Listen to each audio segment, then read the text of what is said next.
Ya, shalom saudara-saudara yang terkasih dalam Tuhan Yesus Kristus. Pada hari ini tanggal 3 November kita akan membaca renungan harian. Mana panjang sekali.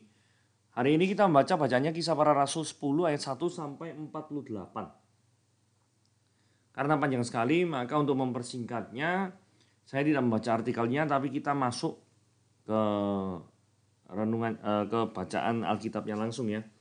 Oke, kita baca terlebih dahulu.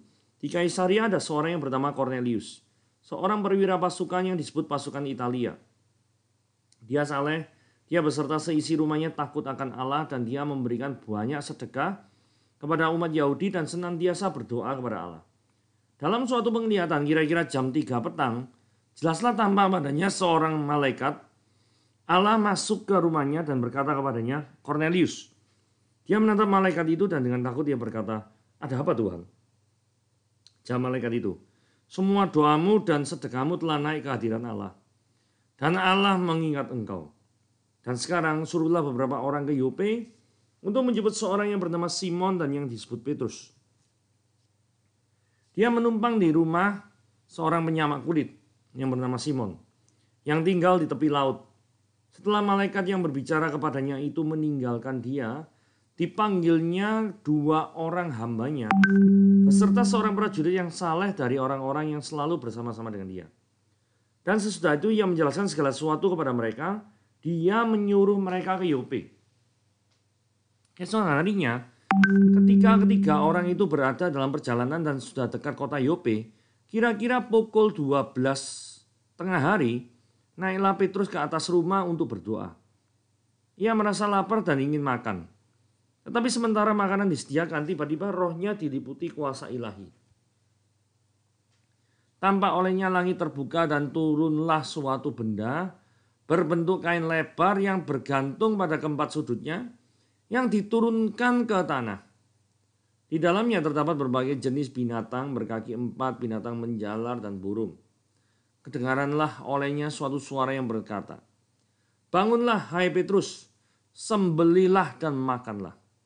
Tetapi Petrus menjawab, tidak Tuhan, tidak, sebab aku belum pernah makan sesuatu yang haram dan yang tidak tahir. Kedengaran pula untuk kedua kalinya suara yang berkata kepadanya, apa yang dinyatakan halal oleh Allah tidak boleh engkau nyatakan haram. Hal ini terjadi sampai 3 kali dan segera sesudah itu terangkatlah benda itu ke langit. Petrus bertanya-tanya dalam hatinya, apa kiranya arti penglihatan yang telah dilihatnya itu? Sementara itu setelah itu telah sampai di muka pintu orang-orang yang disuruh oleh Cornelius dan yang berusaha mengetahui di mana rumah Petrus. Mereka memanggil seorang dan bertanya, apakah Simon yang disebut Petrus ada menumpang di rumah itu? Dan ketika Petrus sedang berpikir tentang penglihatan itu, berkatalah roh, ada 3 orang mencari engkau. Bangunlah, turunlah ke bawah dan berangkatlah bersama-sama dengan mereka.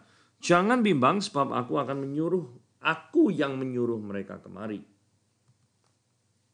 Lalu turunlah Petrus ke bawah dan berkata kepada orang-orang itu, akulah yang kamu cari. Apakah maksud kedatangan kamu? Jawab mereka, Cornelius seorang perwira yang tulus hati dan takut akan Allah dan yang terkenal baik di antara seluruh bangsa Yahudi telah menerima pernyataan Allah dengan perantaraan seorang malaikat kudus supaya ia mengundang engkau ke rumahnya dan mendengar apa yang akan engkau katakan. Dia mempersilakan mereka untuk bermalam di situ. Keesokan harinya ia bangun dan berangkat bersama-sama dengan mereka dan beberapa saudara dari Yope menyertai dia. Pada hari berikutnya sampailah mereka di Kaisaria. Cornelius sedang menantikan mereka dan ia telah memanggil sanak saudaranya dan sahabat-sahabatnya berkumpul. Ketika Petrus masuk, datanglah Cornelius menyambutnya dan sambil tersungkur di depan kakinya ia menyembah Petrus. Tetapi Petrus menegakkan dia, katanya, bangunlah, aku hanya manusia saja. Dan sambil bercakap-cakap dengan dia, ia masuk dan mendapati banyak orang sedang berkumpul. Ia berkata kepada mereka, kamu tahu betapa kerasnya larangan bagi seorang Yahudi untuk bergaul dengan orang-orang yang bukan Yahudi atau masuk ke rumah mereka. Tetapi Allah telah menunjukkan kepadaku bahwa aku tidak boleh menyebut orang najis atau tidak tahir. Itulah sebabnya aku tidak berkeberatan ketika aku dipanggil, lalu datang kemari. Sekarang aku ingin tahu, apa sebabnya kamu memanggil aku? Jawab Cornelius, 4 hari yang lalu kira-kira pada waktu yang sama seperti sekarang ini, yaitu jam 3 petang, aku sedang berdoa di rumah. Tiba-tiba ada seorang berdiri depanku, pakaiannya berkilau-kilau. Dan ia berkata, Kornelius, doamu telah didengarkan Allah dan sedekahmu telah diingat di hadapannya. Suruhlah orang ke Yope untuk menjemput Simon yang disebut Petrus. Dia sedang menumpang di rumah Simon, seorang penyama kulit, dan yang tinggal di tepi laut. Karena itu, segera kau suruh orang kepadamu, dengan senang hati engkau telah datang. Sekarang kami semua sudah hadir di sini di hadapan Allah untuk mendengarkan apa yang ditugaskan Allah kepadamu. Lalu mulailah Petrus berbicara katanya, sesungguhnya aku telah mengerti bahwa Allah tidak membedakan orang. Setiap orang dari bangsa manapun yang takut akan Dia dan yang mengamalkan kebenaran berkenan kepadanya. Itulah firman yang ia suruh sampaikan pada orang-orang Israel, yaitu firman yang memberitakan damai sejahtera oleh Yesus Kristus, yang adalah Tuhan dari semua orang. Kamu tahu tentang segala sesuatu yang terjadi di seluruh tanah Yudea, mulai dari Galilea sesudah baptisan yang diberitakan oleh Yohanes, yaitu tentang Yesus dari Nazaret. Bagaimana Allah mengurapi Dia dengan Roh Kudus dan kuat kuasa. Dia yang berjalan berkeliling sambil berbuat baik dan menyembuhkan semua orang yang dikuasai iblis, sebab Allah menyertai Dia. Dan kami adalah saksi dari segala sesuatu yang diperbuatnya di tanah Yudea maupun di Yerusalem. Dan mereka telah membunuh Dia dan menggantung Dia pada kayu salib. Yesus itu telah dibangkitkan Allah pada hari yang ketiga, dan Allah berkenan bahwa Ia menampakkan diri bukan pada seluruh bangsa, tetapi kepada saksi-saksi yang sebelumnya telah ditunjuk oleh Allah, yaitu kepada kami yang telah makan dan minum bersama-sama dengan Dia setelah Ia bangkit dari antara orang mati. Dan Ia telah menugaskan kami memberitakan kepada seluruh bangsa dan bersaksi bahwa Dialah yang ditentukan Allah menjadi hakim atas orang-orang yang hidup dan orang-orang mati. Tentang Dialah semua nabi bersaksi bahwa barang siapa percaya kepadanya, dia akan mendapat pengampunan dosa oleh karena namanya. Ketika Petrus sedang berkata demikian, turunlah Roh Kudus ke atas semua orang yang mendengarkan pemberitaan itu. Dan semua orang percaya dari golongan bersunat yang menyertai Petrus tercengang-cengang, karena melihat bahwa karunia Roh Kudus dicurahkan atas bangsa-bangsa lain juga. Sebab mereka mendengar orang-orang itu berkata-kata dalam bahasa roh dan memuliakan Allah. Lalu kata Petrus, bolehkah orang mencegah untuk membaptis orang-orang ini dengan air? Sedangkan mereka telah menerima Roh Kudus sama seperti kita. Lalu ia menyuruh mereka dibaptis dalam nama Yesus Kristus. Kemudian mereka meminta Petrus supaya ia tinggal beberapa hari lagi bersama-sama dengan mereka. Saudara, di antara perikop yang panjang tadi, yaitu ayat 1 sampai 48, kita bedah beberapa bagiannya, setidaknya mungkin ada 7. Ya. Latar belakang Kornelius, nanti kita lihat. Yang kedua, penglihatan malaikat kepada Kornelius. Kemudian pengutusan pegawai Kornelius dari Kaisaria ke Yope. Terus penglihatan Tuhan kepada Petrus. Perjumpaan Petrus dengan pegawai Kornelius. Perjumpaan Petrus dan Kornelius. Terus Injil diberitakan Petrus kepada Kornelius. Jadi kurang lebih ada 7 poin yang akan kita bahas sehubungan dengan perikop Petrus dan Kornelius ini. Ya, kita masuk ke latar belakang Kornelius. Nah, di sini dikatakan bahwa di Kaisaria Kornelius perwira pasukan Itali, jadi dia itu bukan orang Yahudi. Tapi dia dikenal saleh, takut akan Allah, terus memberikan sedekah pada umat Yahudi. Pertanyaannya, bagaimana Kornelius bisa mengenal Allah? Hal ini kan nggak dijelaskan. Memungkinkan sekali kalau Kornelius itu mungkin membaca kitab perjanjian lamanya daripada orang Yahudi yang disebut Septuaginta atau LXX. Ini adalah perjanjian lama yang diterjemahkan dari bahasa Ibrani ke dalam bahasa Yunani. Nah, just info saja, bahasa Yunani pada waktu itu adalah bahasa internasional, seperti bahasa Inggris sekarang. Sehingga kitab apapun yang ditulis dalam bahasa Yunani bisa dibaca oleh semua orang yang juga bisa berbahasa Yunani tentunya. Ya, jadi memungkinkan sekali Kornelius itu membaca Septuaginta, perjanjian lama yang sudah diterjemahkan ke dalam bahasa Ibrani, dan itu diterjemahkan di abad kurang lebih 200-an sebelum Masehi, dan konteks yang kita baca ini adalah abad pertama Masehi. Berarti Septuagintanya itu sudah ada. Oke? Cornelius itu tidak hanya percaya pada Allah, tapi dia juga bertindak nyata untuk menunjukkan kasihnya pada umat Yahudi dengan memberikan sedekah. Terus poin berikutnya, Cornelius sebagai kepala keluarga membawa seluruh anggota keluarganya untuk percaya kepada Allah. Ini luar biasa. Gak cuma anggota keluarganya ya. Ternyata juga banyak orang loh. Kalau kita perhatikan loncat ke ayat yang ke-27 ya. Saya bacakan ya. Dan sambil bercakap-cakap dengan dia, ia masuk dan mendapati, Petrus bercakap-cakap dengan Cornelius maksudnya. Terus Petrus masuk dan mendapati banyak orang sedang berkumpul. Jadi si Cornelius ini beriman, tidak cuma dia dan keluarganya, tapi juga dia mengajak orang-orang lain untuk beriman kepada Allahnya orang Yahudi. Oke? Poin kedua, yang pertama kan latar belakang Cornelius. Poin yang berikutnya adalah penglihatan malaikat kepada Cornelius. Dalam suatu penglihatan kira-kira jam 3 petang, jelaslah tampak seorang malaikat. Nah gini ya, ayat 4 dikatakan, ada apa Tuhan? Loh, ini malaikat kok dipanggil Tuhan? Apa kemungkinan si Cornelius ini salah mengenal bahwa malaikat itu dianggap sebagai Tuhan? Atau kata Yunaninya Tuhan ini adalah kurios, bentuk penghormatan kepada pribadi lawan bicara kita.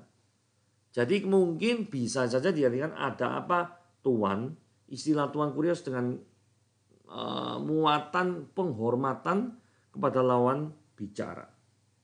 Terus malaikatnya jawab ya, semua doamu dan sedekahmu telah naik ke hadiran Allah dan Allah mengingat engkau.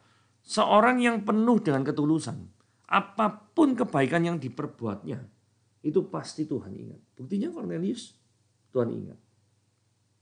Nah, terus kemudian perintahnya gampang aja ya. Suruh berapa orang ke Yope untuk menjemput seorang yang bernama Simon. Suruh jemput aja. Cornelius gak tanya-tanya, buat apa dijemput, untuk apa kirim, dan tanya macam-macam. Pokoknya kalau suruh jemput. Ya.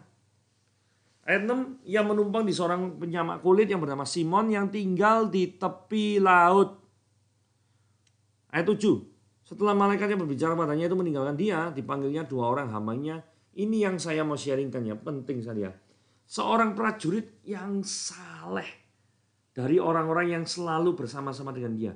Artinya gini loh, yang namanya pegawai prajurit, ini Cornelius ini seorang pejabat tinggi. Berarti kan pasti berhubungan kerja.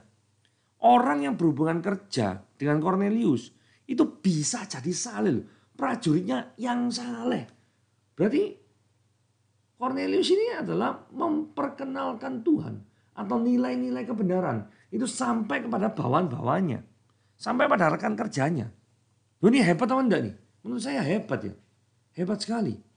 Karena seringkali kita tidak memperkenalkan nilai-nilai kekristenan atau value-value kekristenan, atau setidaknya menampakkan value-value itu di setiap pekerjaan tangan kita sehari-hari. Saudara, kalau saudara dikenal sebagai bos yang berprestasi namun kejam, luar biasa ya. Tapi sebaliknya juga bermasalah sih. Misalkan dikenal rohani tapi tidak berprestasi, itu ya repot. Nah, Cornelius ini adalah orang pejabat yang bisa membuat prajurit itu bisa saleh ikut dia. Nah, ayat 6 dikatakan Simon itu tinggal di tepi laut. Nah, ini ada peta ya. Jadi Cornelius itu tinggal di Kaisarea, turun bawah kurang lebih 13 jam, ini 12 jam 54 menit lah jalan kaki, atau 12 jam 37 menit. Ini ke Java. Java ini Yope ya, bahasa Inggrisnya Java. Gitu ya. Kurang lebih, ini kan bener kan, tinggal di tepi laut. Ini kan kotanya di tepi laut ini, Java. Kaisarea ke Java. Ayat ke-8. Dan setelah dia menjelaskan segala sesuatunya, di briefing dulu 3 orang itu ya. Jadi 1 yang saleh, 2 itu yang prajurit pengikutnya. Ia menyuruh mereka ke Yope.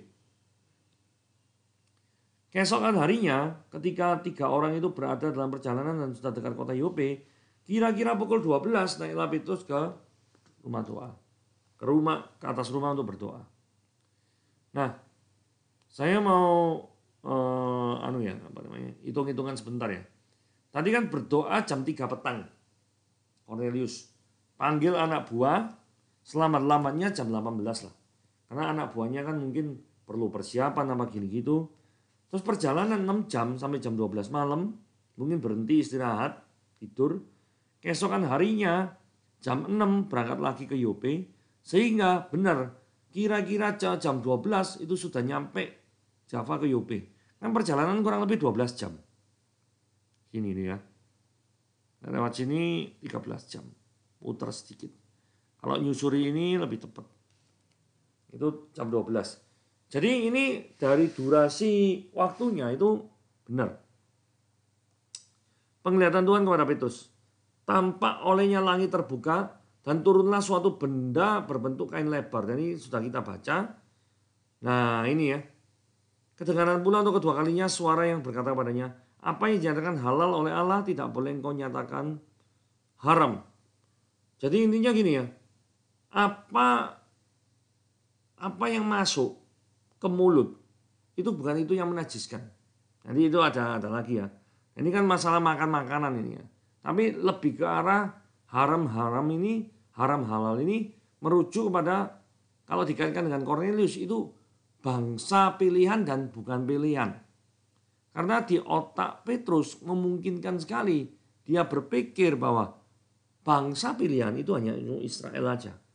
Berita sukacita Yesus mati dan bangkit itu hanya untuk orang Israel saja. Tapi nyatanya kan tidak demikian. Nah, ketika 3 orang itu datang ya, ini penting sekali ya. Roh Kudus memberikan penjelasan pada Petrus, gitu ya. Turunlah bawah. Ini Roh Kudus yang ngomong langsung. Jangan bimbang, sebab aku yang menyuruh mereka kemari. Ini penting ya. Karena bayangkan kalau waktu itu penjajahan Romawi, gak ada angin, gak ada hujan, Anda sedang numpang di rumah orang, didatangi 3 orang prajurit Romawi. Nah, kalau nggak tahu maksudnya kan ngeri tuh ya. Nah ini maksudnya ternyata memang skenarionya sudah diatur demikian oleh Roh Kudus. Sehingga Petrus dengan rasa yang aman dan damai mengikuti daripada 3 orang itu. Di sini kita lihat ya, Roh Kudus memberikan kedamaian dan petunjuk yang jelas kepada Petrus. Ini penting. Perjumpaan Petrus dengan pegawai Cornelius. Terus ngomong ini, dijelaskan ya, ayat 21, 22 sampai 22 ini hanya untuk memperjelaskan. Gitu. Akibatnya Petrus melakukan suatu hospitality, yaitu mempersilahkan mereka untuk bermalam di situ. Karena ini kan sudah 12 jam perjalanan, mereka pasti capek lah ya. Gak mungkin kalau langsung balik. Kalau langsung balik misalkan cicat-cicat, ngomong-ngomong sampai jam 2 siang atau jam 3, 12 jamnya itu sampai sana subuh. Gak mungkin ya. Terlalu capek. Itu sebabnya Petrus itu mempersilahkan 3 orang itu mau nginep. Gitu ya. Nah ini perjumpaan Petrus dengan Cornelius sekarang. Ketika Petrus masuk, datanglah Cornelius sambutnya. Nah ini yang jadi poinnya ya. Ia menyembah Petrus. Ayat 26 Petrus langsung ngomong menegakkan dia. Cornelius katanya, bangunlah, aku hanya manusia biasa. Jadi Petrus tidak menerima penyembahan. Kenapa? Perhatikan Matius 4 ayat 10. Maka berkatalah Yesus kepadanya, nyala iblis, sebab ada tertulis engkau harus menyembah Tuhan Allahmu dan hanya kepada dia sajalah engkau berbakti. Jadi penyembahan itu hanya kepada Tuhan Allahmu dan hanya kepada dia sajalah engkau berbakti. Ada kata hanya, berarti satu-satunya. Petrus tidak menerima penyembahan.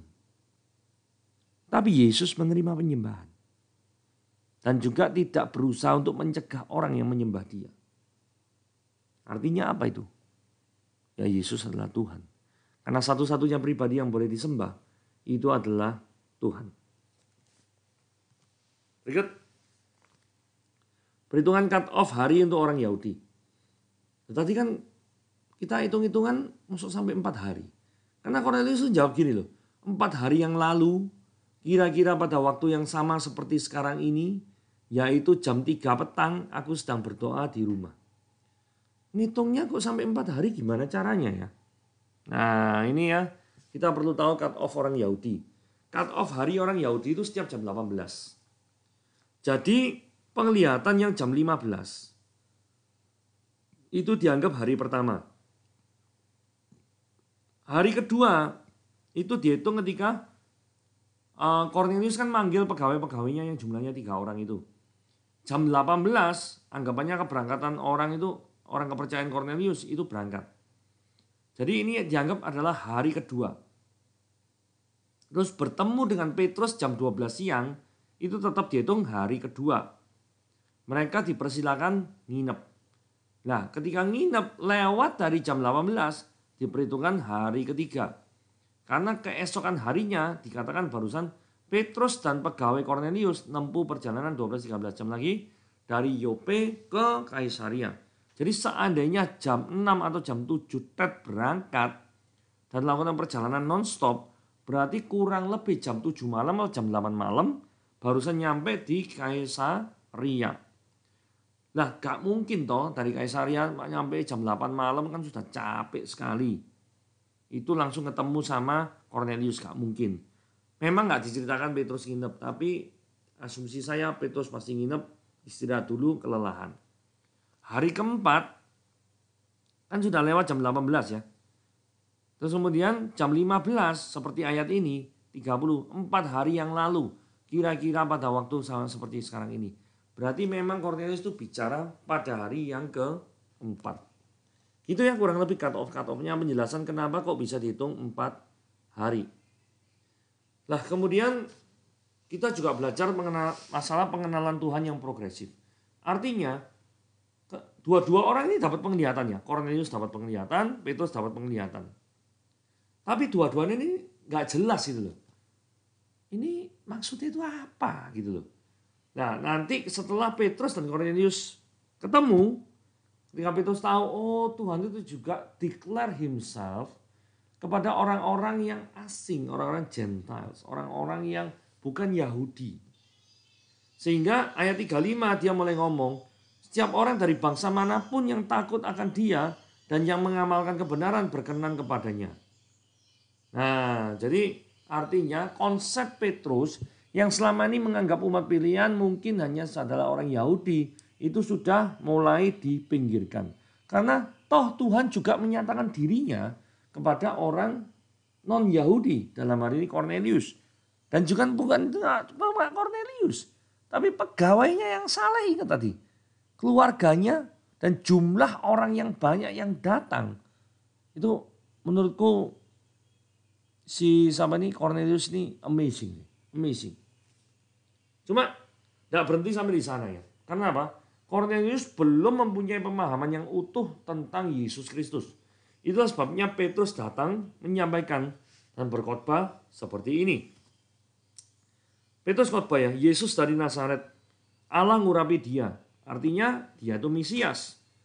Terus kemudian berjalan keliling aktivitas Yesus. Sembuhkan banyak orang. Tujuannya apa? Supaya orang itu tahu dia itu dari Allah. Punya kuasa yang maha tinggi. Yang tidak sembarangan orang itu punya. Ya. Terus ayat 39 nih. Petrus itu adalah saksi dari segala sesuatu yang terjadi. Dari segala sesuatu yang Yesus lakukan sehari-hari. Mereka itu adalah saksi. Ayat 40 ini penting. Yesusnya itu dibangkitkan Allah pada hari yang ketiga. Dan Allah berkenan bahwa ia menampakkan diri. Bukan pada seluruh bangsa tapi kepada saksi-saksi ya. Salah satunya Petrus. Ya. Terus ayat 42.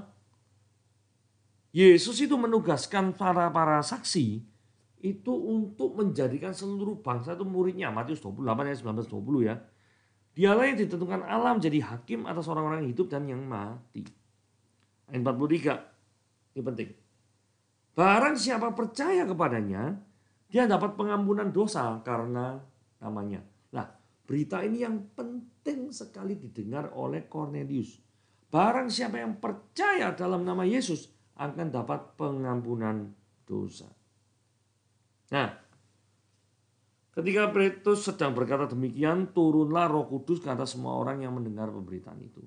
Lah ketika Roh Kudus turun di Kisah Para Rasul 10 ini, maka efeknya ada timbul glosolalia, bahasa roh. Ayat 46. Sebab mereka mendengar orang-orang itu berkata-kata dalam bahasa roh dan memuliakan Dia. Nah, tujuan daripada manifestasi bahasa roh ini adalah ayat 45. Dan semua orang percaya dari golongan bersunat, artinya orang Yahudi, yang menyertai Petrus tercengang-cengang. Karena melihat, waduh rek, ternyata karunia Roh Kudus itu juga dinyatakan toh bagi bangsa-bangsa asing. Bukan cuma bangsa Yahudi saja. Nah, pertanyaannya bagaimana mereka tahu kalau karunia Tuhan itu dinyatakan bagi bangsa asing kalau tidak ada manifestasi Roh Kudus. Jadi sekali lagi tujuan daripada manifestasi Roh Kudus di Kisah Para Rasul 10 ayat 47 itu adalah untuk bukti, sebagai bukti bahwa orang-orang asing pun, orang-orang non-Yahudi pun, kalau Tuhan berkenan, Tuhan itu mau menyatakan dirinya. 47. Bolehkah orang mencegah untuk membaptis orang-orang ini dengan air, sedangkan mereka telah menerima Roh Kudus sama seperti kita? Jawabannya itu gini, ya enggak bisa dong. Karena apa? Kita sama mereka walaupun beda bangsa tapi sudah sama-sama dipenuhi Roh Kudus kok. Kalau Tuhan saja terima orang itu atas dasar apa? Kita yang adalah cuma ciptaan yang lebih rendah daripada Tuhan menolak orang itu, kan enggak boleh. Ayat 48, lalu ia menyuruh mereka dibaptis sah dalam nama Yesus Kristus. Kemudian mereka meminta Petrus supaya ia tinggal beberapa hari bersama-sama dengan mereka. Luar biasa ya. Jadi walaupun sudah dibaptis, sudah mendengar tentang pengaruh Yesus Kristus dalam hidup mereka, apa signifikansi penyaliban Kristus, kebangkitan Kristus dalam hidup mereka, mereka ingin mau tahu lebih dalam lagi. Luar biasa, inilah renungan kita pada hari ini. Tuhan Yesus memberkati.